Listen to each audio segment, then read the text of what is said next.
ঋতুপর্ণা চাকমার বাড়িতে রিজভী। বাংলাদেশ জাতীয় নারী ফুটবল দলের খেলোয়াড় ঋতুপর্ণা চাকমার মায়ের অসুস্থতার খবরে তার গ্রামের বাড়িতে গেছেন বিএনপির সিনিয়র যুগ্ম মহাসচিব রুহুল কবির রিজভী। বুধবার ৯ জুলাই সকালে বৃষ্টি, কাদামানি ও ছড়া মারিয়ে ঋতুপর্ণার বাড়ি রাঙ্গামাটির কাউখালী উপজেলার দুর্গম মঘাছড়ি গ্রামে যান তিনি। ঋতুপর্ণার চাকমা মা ভুজপতি চাকমা ব্রেস্ট ক্যান্সারে আক্রান্ত। ইতিমধ্যে তিনি 3টি কেমো নিয়েছেন। প্রতি 21 দিন অন্তর অন্তর তাকে চট্টগ্রামে নিয়ে কেমোথেরাপি দিতে হচ্ছে। মঘাছড়ি গ্রামে পৌঁছে রুহুল কবির রিজভী ঋতুপর্ণার মা ভুজপতি চাকমার সঙ্গে কথা বলেন। তিনি তার স্বাস্থ্যের খোঁজ খবর নেন।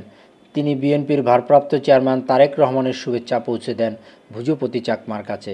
এ সময় আমরা বিএনপি পরিবারের পক্ষ থেকে 1 লাখ টাকা এবং জেলা বিএনপি থেকে 1 লাখ টাকা দেওয়া হয় ভুজপতি চাকমাকে। এমনকি প্রতি মাসে কেমোথেরাপি দেওয়ার জন্য মাসে 30,000 টাকা করে আমরা বিএনপি পরিবার থেকে দেওয়ার আশ্বাস দেওয়া হয়। রুহুল কবির রিজভী বলেন, জাতীয় নারী ফুটবল দলের খেলোয়াড় ঋতুপর্ণা চাকমার মা অসুস্থ। এই খবর শুনে বিএনপির ভারপ্রাপ্ত চেয়ারম্যান তারেক রহমান দ্রুত ঋতুপর্ণা চাকমার মায়ের সঙ্গে দেখা করার নির্দেশনা দেন। নির্দেশনা পেয়ে আজ সকালে মঘাছড়ি গ্রামে তার বাড়িতে আসি। ঋতুপর্ণা চাকমার মায়ের সঙ্গে দেখা করে তার রোগ মুক্তির প্রার্থনা করেছি। তাকে তারেক রহমানের সহযোগিতা পৌঁছে দিয়েছি।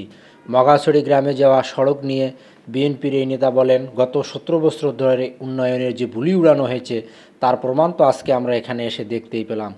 এ সময় অন্যান্যদের মধ্যে উপস্থিত ছিলেন বিএনপির চট্টগ্রাম বিভাগীয় সহ সাংগঠনিক সম্পাদক মীর হেলাল উদ্দিন, আমরা বিএনপি পরিবারের আহ্বায়ক আতিকুর রহমান রুমন, জেলা বিএনপির সভাপতি দীপু চাকমা, সাধারণ সম্পাদক অ্যাডভোকেট মামুনুর রশিদ সহ জেলা ও উপজেলার নেতারা।